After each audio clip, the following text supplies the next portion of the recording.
alors El Hadj ban jàngat bi ci am. Voilà, donc merci beaucoup. Comme ni ko Cheikh waxee xam ngeen réew à chaque fois dafa am loo xam ne ñu bëri dañ koy fàtte mooy loo gis dafa am benn cëslaay malheureusement nag fii ci Sénégal souvent nit ñi du ñu jël temps sax gestu ji loolu xam nga dafa am dëkk boo gis dafa am loo xam ne souvent mooy SMIC nga xam ne c'est le salaire dañ koy fixé comme quoi ne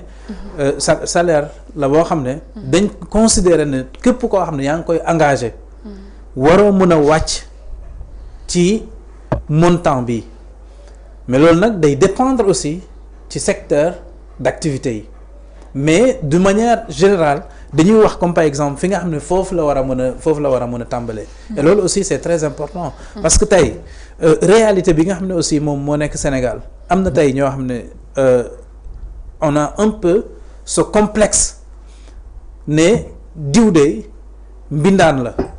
or peut-être niñ utilisation terme bi mais en réalité ñëpp ay mbindaan lañ mais terme bi ak ni ñu koy utiliser ak conditions yi peut-être c'est les conditions qui sont un peu dégradantes moo tax souvent da ngay gis nit koo xam ne bon même su fekkee loolu ngay liggéey ñeneen ñi sax dañ koy nëbb pourquoi parce que valorisation bi nga xam ne war nañ koo mën a valoriser loolu nga xam ne aussi moom mooy affaire mbindaan bi cër gi nga xam ne war nañ leen ko mën a jox considération bi nga xam ne aussi war nañ leen ko mën a jox souvent on constate que malheureusement du demee noonu et pour la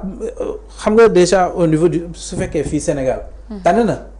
Sénégal je tiens à dire que tane na mais sinon il y a de ces pays de la sous-région xam nga fii dañ ne 60 000 mais foofu comme par exemple boo nekkee secrétaire mën nga am secrétaire wala nga am sax koo xam ne day liggéey ak yow bon mën nga ko attribuer benn titre responsable de tel et qui est payé à moins de 50 000 francs koo xam ne bon peut-être am na licence am wala sax mën na am maîtrise am et qui est payé à moins de 50 000 ci sous-région bi la plupart boo xoolee am na tey ñu bëri ñoo xam ne ay ñii ay Maliens lañ ñii ay Burkinabé ñii ay yeneen kii yu commencé di ñëw Sénégal parce que eux ils se disent que su fekkee Sénégal tu as la possibilité d'avoir un bon salaire Mali gi gën a jege fii xam nga salaire u mbindaan foofu ñaata la 10 000 francs 8 000 10 000 francs 8 000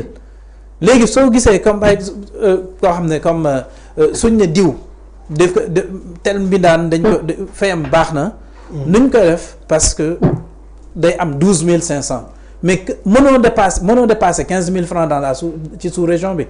ay 15 000 francs la ñuy fayeeku mais pourquoi parce que ñoom aussi dafa am benn calcul bu ndaw boo xam ne ñoom loolu la ñuy def calcul bu ñuy def moom mooy lan on considère que su fekkee comme nit ki nga jël indi ko sa kër su xëyee nga jox ko ndekki def ko añ jox koy reer jox ko nekk sa biir kër yooyu yëpp compte tenu de tout ça moo tax mënoo dépasser foofu ak mbindaan à 12 000 gën kaa cher 15 000 francs la am na yeneen dëkk yoo xam ne mbindaan mën na dem ba ay plus de 100 000 francs mën na dem ba plus de 150 000 francs parce que ñun connotation nous avons un problème avec les noms tur yi ñu koy jox parce que pour man je me dis que xam nga koo xam ne comme moom dafa ne mbindaan mais kooku c'est pas pour rien souvent ñu leen di woowee ay aide ménagère am na ñoo xam ne comme par exemple su fekkee comme dafa nekk ci comme soit comment on l'appelle encore ñi dimbale ñi nekk ci kii bi comment on l'appelle ñu nekk ci fa dans le milieu de la construction BTP. Voilà dans le milieu de la construction voilà mais foofu am nañ ay ñoo xam ne ñun dañ leen di woowee ay MENHEB mais loolu main d'œuvre mais ñooñu tey c'est ay aide lañ yoo xam ne dañuy ñëw pour dimbale ki nga xam ne moom mooy le spécialiste en question mais tey am na ñu bëri ñoo xam ne ci ñoom malheureusement ñooñu tamit nuñ leen di woowee xam nga tey dafa am ci biir suñu société loo xam ne nit ñi c'est important ñu gis ko suñ ñëwoon tey di la démarcher pour kii yenn saa yi da ngay gis ne waa mais diw kan moo koy ñaan si ñu ne ah kooku de jëkkër ji wàcc raxasu la. waaw. là c'est des termes yoo xam ne. mooy def day minimiser nit. yenn saa yi booy joxe exemple sax da ngay dégg ku ne même su fekkee jëkkëru nangam laa am. wala jëkkëru nangam wala jëkkëru tel. loolu moo tax loolu moo indi présentement ce complexe que nous avons ici au Sénégal tant que décomplexé wuñu titres yi ñuy jox nit ñi nit ko aussi xam ne bon nit ku nekk ak li la yàlla may. nit ku nekk ak parce que ñëpp mënuñoo doon ay ministre. tey jii fi ñu toog nii il fallait benn menuisier pour mun a am ay table il fallait tey koo xam ne day ñëw en face de votre télévision pour mun a jaay ndekki ainsi de suite mais suñ demee ba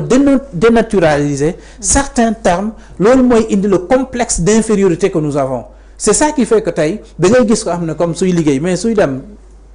koñam suy génn day def comme Cheikh day sol costume voilà jënd ka oui mais c'est ça c'est comme ça que ça se passe. D'accord. Même nekkoon naa ak sama benn grand ñoo que je salue de passage Mohamed Gueye mais noonu la doon def il a fait plus de 5 ans 6 ans ni ma doon a xam ne kii c'est un tailleur bëriwul parce que suy xëy costume cravate lay jël sa cartable jël ay ciseaux ak ay centimètres dugal lépp ci biir kii am donc c'est pour vous dire que tey jii dafa am loo xam ne tey comme ministre bi ni mu wax c'est très important nit ñi su fekkee comme et loolu aussi ça rentre aussi en droite ligne avec li nga xam ne aussi le gouvernement actuel pour comprendre ñoom seen ligne bi xam ne aussi vraiment c'est la revalorisation et aussi du ma ne et aussi benn kii boo xam ne dañ koy jox aussi la dignité humaine gis nga égalité boobu tant que amul dans une société loolu c'est toujours des problèmes je pense que loolu aussi c'est un bon début pour wane ne alalu Sénégal bi nga xam ne moo fi nekk même ki nga xam ne aussi ki ñuy woowee mbindaan bi moom daf cee war a gis boppam ki nga xam ne aussi beneen secteur la nekk daf cee war a gis boppam et je pense que ça quand même c'est un très bon début donc ci ñoo xam ne dañ ci dëkk boo xam ne nee nañ am nañ pétrole am nañ gaz am nañ lépp le minimum serait quand même de commencer par ñi nga xam ne aussi ñoom ñooy gën a doyadil ci